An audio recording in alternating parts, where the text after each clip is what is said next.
Alright, good morning guys. So today I'm making up some of these silhouette targets. Ones that are just like this without the centers cut out of them for steel. I figured I'd take you through my process of how I make these. That way if any of you all are interested in making your own, you know how to do it.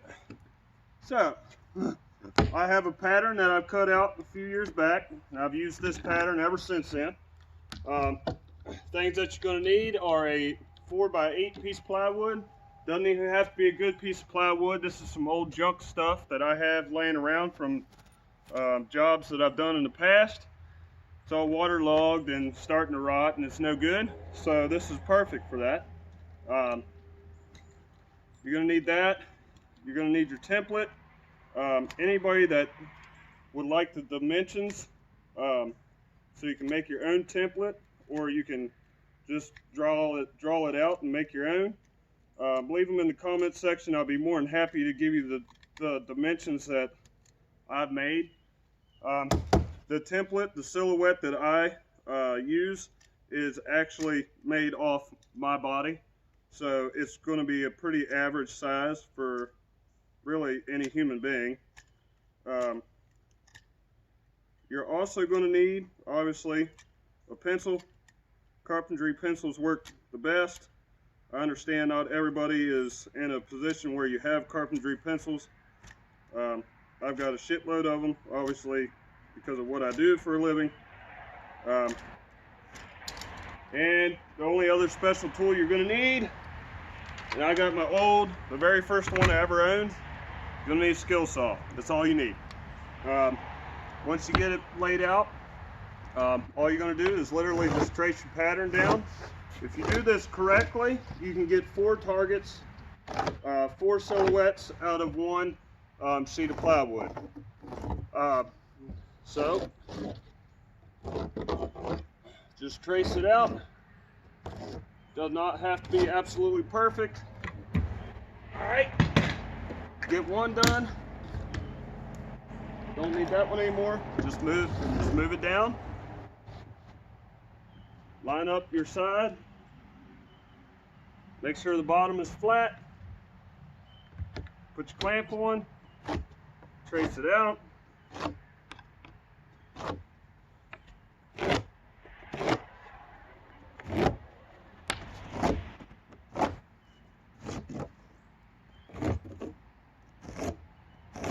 Alright, move down. It's easier if you just go ahead and trace them all out at once than to sit here, cut one out, get the smaller piece of plywood, you know, so forth and so on and so forth. Any good carpenter knows that productivity is always the key on a job. So just trace them all out in one go. All right.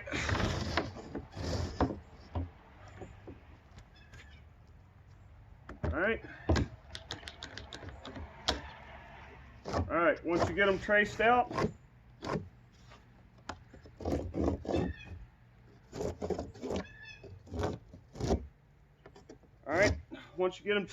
the way that I do this, I cut down the center so I have 2s. I'm going to show you what I mean by that.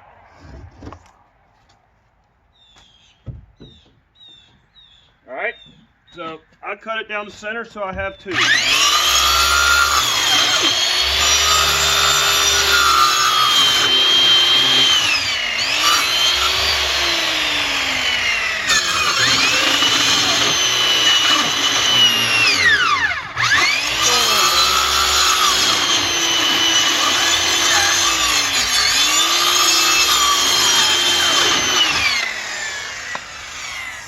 My old saw's starting to.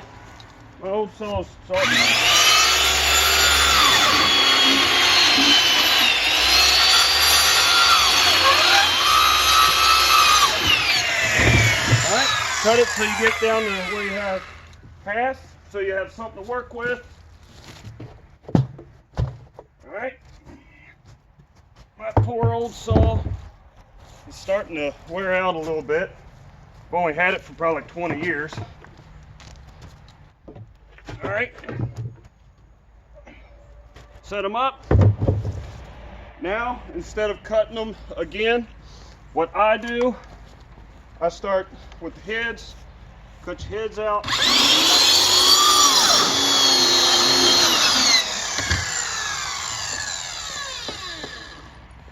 It's my blade loosening up.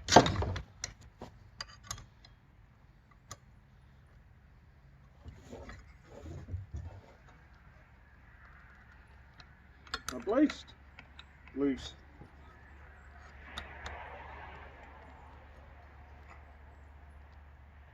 There you go.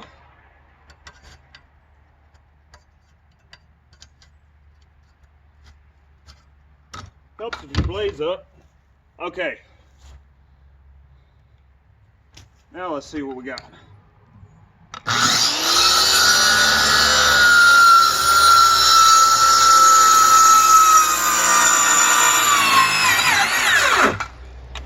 All right, there's one.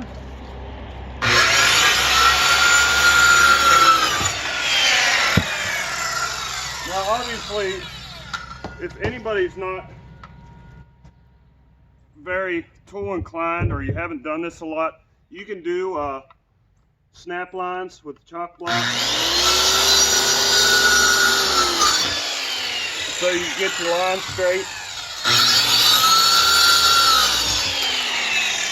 This piece that you cut off the edge of your head, and I'll show you over here on this piece, keep it and I'll show you what you can do with it later. All right, so let's go ahead, cut this one out.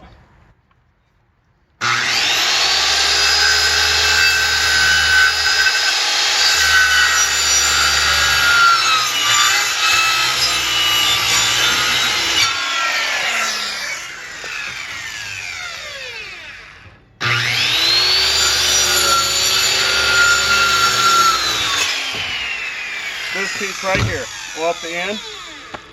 Now obviously if you're going to plunge cut stuff like that, make sure you know what the fuck you're doing so you don't cut your fingers off. Especially you don't want to cut up the trash cans. My sawhorses are on a job site right now, so I don't have them here at the house. This piece that looks like this, keep it. I'll show you what you can do with it here in a few minutes. So, finish cutting the heads out.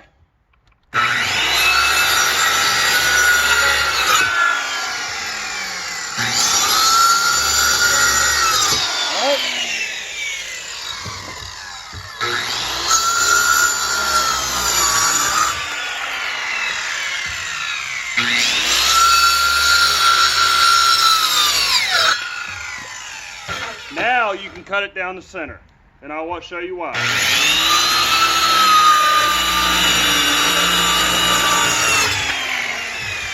Alright, now that you cut it down the center, you can get the shoulder. The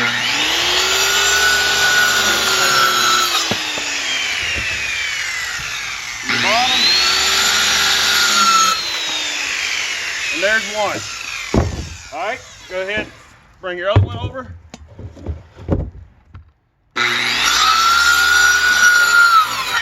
This piece off the shoulder, please.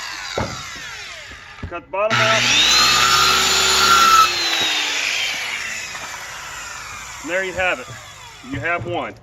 Now, if I can get you to sit in there, this piece that you just cut out, all right, that came off the shoulder, you can get fancy with these. You can make that a hostage silhouette. Okay, so keep these. If you like to make them out of that, it'd be great.